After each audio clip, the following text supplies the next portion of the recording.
नमस्कार दोस्तों, जैसे कि आप सभी को पता होगा कि बिहार में जैसे ही छात्राएं यानी बालिकाएं ग्रेजुएशन पास करती हैं तो उनको 50,000 की राशि मिलती है।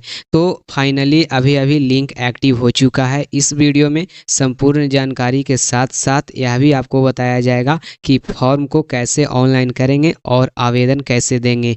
यहाँ पे फॉर्म को हम अंतिम स्थिति तक यानी सबमिट तक सभी प्रक्रियाओं को बताने वाले हैं और इसमें यह भी बताएंगे क्या क्या डॉक्यूमेंट्स आपको लगाना पड़ेगा। तो सबसे पहले डॉक्यूमेंट्स के रूप में आपके पास इस प्रकार से निवास प्रमाण पत्र होना चाहिए, जो कि आपको पीडीएफ फॉर्मेट में रहना चाहिए। अगर पीडीएफ में नहीं है तो फ़ोटो खींच करके आप पीडीएफ बना लें। और इसमें आपको इसके बाद बता दें कि जो भी आपका मार्कशीट है ग्रेजुएशन का पार्ट 3 का, वो रहना चाहिए आपके पास। अगर वो है तो आप फॉर्म भरने के लिए एलिजिबल हैं। तो इसके लिए आपको क्या करना होगा, संपूर्ण जानकारी इस वीडियो में पता चलेगा।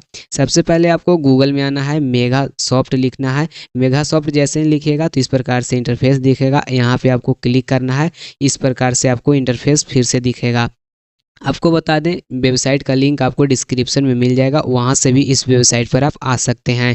यहाँ पर आप सभी को एक लिंक मिलेगा, मुख्यमंत्री कन्या उत्थान योजना, मुख्यमंत्री बालिका स्नातक प्रोत्साहन 2022-25। मतलब अभी अभी यहाँ पे एडिटिंग करके 25 लिखा गया है और फाइनली लिंक एक्टिव हो चुका है। इस पर हमें क्लिक करना है। जैसे ही क्लिक करेंगे इस प्रकार से इंटरफेस दिखेगा। यहाँ पे सभी नोटिस को जारी कर दिया गया है। बताया जा रहा है कि वही बच्चे या बच्चियां यहाँ पे आवेदन देंगे जो कि जिनका रिजल्ट 1 तारीख चौथा महीना 2021 से लेकर 31 तारीख 12वां महीना 2024 तक आ चुका है। अब जिनका इसमें नहीं आ रहा है उनका भी डेट जल्द ही आ जाएगा, तो आपको घबराना नहीं है, ठीक है ना। सबका डेट आएगा ऑनलाइन करने का। अब इसके लिए यहाँ पे एक लिखा हुआ है ऑफिशियल लॉगिन, नीचे लिखा हुआ है click here to official login. इस पर क्लिक करेंगे। जैसे ही क्लिक करेंगे ना तो आपको इस प्रकार से इंटरफेस दिखेगा। यहाँ पर आपको सबसे पहले बता दें कि आपको यह चेक कर लेना है कि आप एलिजिबल हैं या नहीं। तो यहाँ पे एक रिपोर्ट का ऑप्शन दिखेगा, देख सकते हैं रिपोर्ट का ऑप्शन है ऊपर में। रिपोर्ट के ऑप्शन पे क्लिक करेंगे, चौथा नंबर पर है लिस्ट ऑफ एलिजिबल स्टूडेंट। अब एलिजिबल हैं कि नहीं यहाँ से इसलिए चेक करना है क्योंकि सभी बच्चों को यानी सभी छात्राओं को अप्लाई करने का भी नहीं आया है, कुछ छात्राओं का आया है। तो सबसे पहले आप जिस भी यूनिवर्सिटी से हैं उस यूनिवर्सिटी को यहाँ पे डाल दीजिएगा और यहाँ पे आपका रजिस्ट्रेशन नंबर डाल दीजिएगा और यहाँ पे आपका जो भी यहाँ पे मार्कशीट नंबर है, जो मार्कशीट आपको मैंने अभी बताया था इस प्रकार से मार्कशीट रहता है और यहाँ पे देखिएगा आपका मार्कशीट नंबर रहेगा। तो उस मार्कशीट नंबर को यहाँ पे हम डाल देंगे। जैसे डालेंगे यहाँ पे आपको सर्च वाले बटन पे क्लिक करना है और देख लेना है मेरा इसमें नाम है या नहीं। तो जैसे ही अगर जो इस पर लिख देगा कि योर रिजल्ट इज अवेलेबल, तो आपका नाम इसमें रहेगा। जैसे यहाँ लिख दे रहा है कि रिजल्ट इज नॉट प्रेजेंट, मतलब आपका रिजल्ट नहीं है। अगर आपका भी ऐसा लिख रहा है तो आपको सबसे पहले कॉलेज या यूनिवर्सिटी में जा के वहाँ पे रिजल्ट अपलोड करवाना होगा। चलिए अब हम जानते हैं कि ऑनलाइन आवेदन हम कैसे देंगे। सबसे पहले तो ये जान गए हैं कि कौन कौन आवेदन दे सकते हैं। तो इस प्रकार से आप लोग आवेदन दे सकते हैं। इसी वेबसाइट पर बैक आइएगा, स्टूडेंट रजिस्ट्रेशन का एक ऑप्शन होगा, इसमें ऑप्शन है एक क्लिक हेयर टू रजिस्ट्रेशन। इस पर क्लिक करेंगे। जैसे ही क्लिक करेंगे इस प्रकार से इंटरफेस दिखेगा। यहाँ पे 3 टिक बॉक्स है, इसको क्लिक करके ना आपको टिक को इनेबल कर लीजिएगा, मतलब तीनों को टिक कर लीजिएगा। इसलिए क्योंकि आपसे पूछा जा रहा है कि क्या आपका बैंक अकाउंट, आपका आधार, आपका मोबाइल नंबर सीडेड है या नहीं। क्योंकि सीडेड रहेगा ना तभी आपके पास पैसा 50,000 जाएगा। इसके बाद आपको पूछा जा रहा है क्या आप विवाहित नहीं ना हैं, क्योंकि अगर आप विवाहित रहिएगा तो कानूनी कार्रवाई की जाएगी। इसके बाद यह भी बताया जा रहा है कि आपके पास निम्नलिखित 2 प्रकार से स्कैनेड कॉपी होना चाहिए पीडीएफ में, वो भी 400 केबी का। सबसे पहले ग्रेजुएशन का मार्कशीट यानी पार्ट 3 का और रेसिडेंटियल मतलब कि निवास प्रमाण पत्र, ये दोनों रहना चाहिए। इसके बाद हम कंटिन्यू वाले बटन पे क्लिक करेंगे। यहाँ पर आपको सबसे पहले यूनिवर्सिटी नेम सिलेक्ट करने के लिए रहेगा। जैसे कि आपने जिस भी यूनिवर्सिटी से पढ़ाई की है उस यूनिवर्सिटी को यहाँ पे देख करके सर्च कर लीजिएगा। इसके बाद यूनिवर्सिटी रजिस्ट्रेशन नंबर, जैसे आपका जो भी रजिस्ट्रेशन नंबर है वो सिलेक्ट कर लीजिएगा। वो आपके रहेगा कहाँ पे, तो जो मैंने अभी मार्कशीट दिखाया आपको उस मार्कशीट के ऊपर कोने में रहता है। इसके बाद डेट ऑफ रिजल्ट, आपका रिजल्ट कब जारी हुआ था वो आपको रिजल्ट का डेट वो भी आपको मार्कशीट पर नीचे कोना में मिल जाएगा। मोबाइल नंबर वही दीजिएगा जो आपका बैंक अकाउंट के साथ लिंक रहेगा। इसके बाद गेट OTP यहाँ पे है, तो यहाँ पे OTP के लिए हम प्रोसीड पे क्लिक करेंगे। जैसे ही क्लिक करेंगे तो सबसे पहले कैप्चा को फिल करके जैसे ही क्लिक करेंगे इस प्रकार से इंटरफेस आएगा।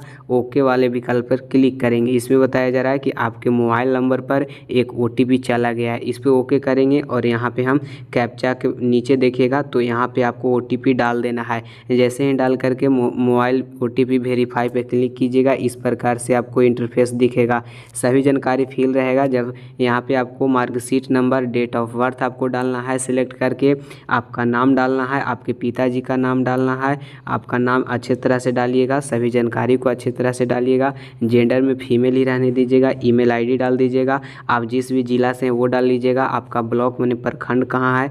और इसके बाद एक आधार कार्ड डालने का ऑप्शन होगा, नंबर, तो आधार नंबर डाल करके यहाँ पे वेरीफाई आधार पे क्लिक करेंगे। अब जैसे ही क्लिक करेंगे तो यहाँ पे आपको इस प्रकार से इंटरफेस दिखेगा। कोई भी जानकारी गलत रहेगा तो लिख देगा इनवैलिड कैंडिडेट नेम। तो आपको सभी जानकारी को अच्छे से पढ़ करके और अच्छे से ध्यान रख करके भरना है, क्योंकि अगर कुछ भी जानकारी गलत होता है तो सीधे 50,000 रुपया में दिक्कत होगा। अब मैंने मार्कशीट नंबर गलत डाला था तो मार्कशीट नंबर यहाँ से हम फिर से डालेंगे और फिर से यहाँ पे वेरीफाई आधार पे क्लिक करेंगे। तो इस प्रकार से हम सही मार्कशीट नंबर फिर से हम डाल देते हैं और इस प्रकार से आपको ऑप्शन आएगा कि कृपया सुनिश्चित करें कि आपका जन्म तिथि, लिंग इत्यादि आधार अनुरूप है, मतलब आधार के साथ में सब लिंक है कि नहीं, और आधार के नाम में जो आपका नाम है वो आधार में मैच करता है या नहीं।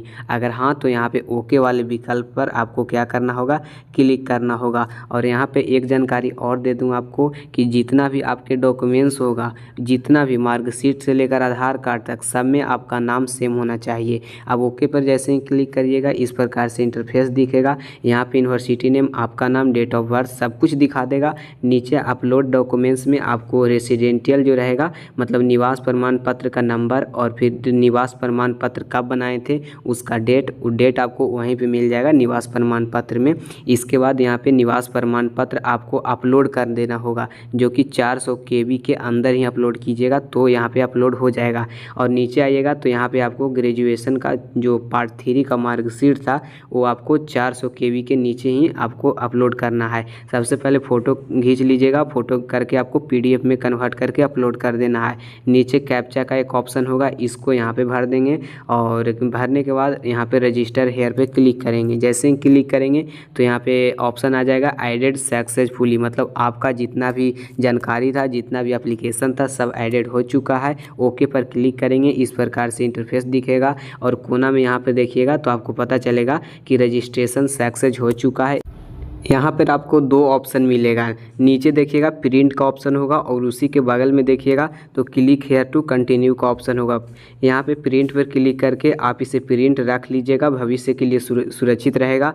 इसी के बाद बगल में आप देखिएगा तो क्लिक हेयर टू कंटिन्यू रहेगा, इस पर क्लिक करके ना आप फाइनल सबमिट कर सकते हैं और इस प्रकार से आवेदन सक्सेस हो जाएगा और इसके बाद आपका यहाँ पे सक्सेसफुली हो गया।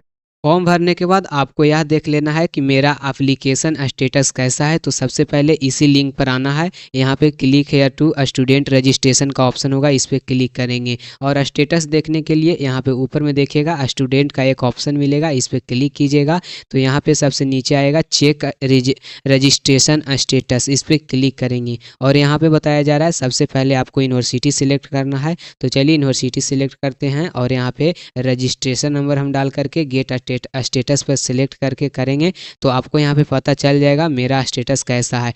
तो अपना स्टेटस अच्छे तरह से बार बार चेक करते रहें, क्योंकि कभी भी आपका पैसा आ सकता है, क्योंकि इस बार ये नहीं लगता है कि OTP आएगा और यूज़र ID पासवर्ड आएगा, आपका अकाउंट में डायरेक्ट पैसा आ सकता है। और नीचे एक नोटिस दिया गया है कि सभी छात्र छात्राओं को सूचित किया जाता है कि जिनका भी बैंक खाता आधार के साथ में सीडेड नहीं है वो लोग क्या करें कि सीडेड करा लें तुरंत, क्योंकि अगर सीडिंग नहीं होगा तो आपको पैसा नहीं मिलेगा। और आधार सीडिंग और लिंकिंग अलग चीज़ होता है, और अगर सीडिंग नहीं है ना तो जल्दी से सीडिंग करा लें, नहीं तो भुगतान नहीं होगा।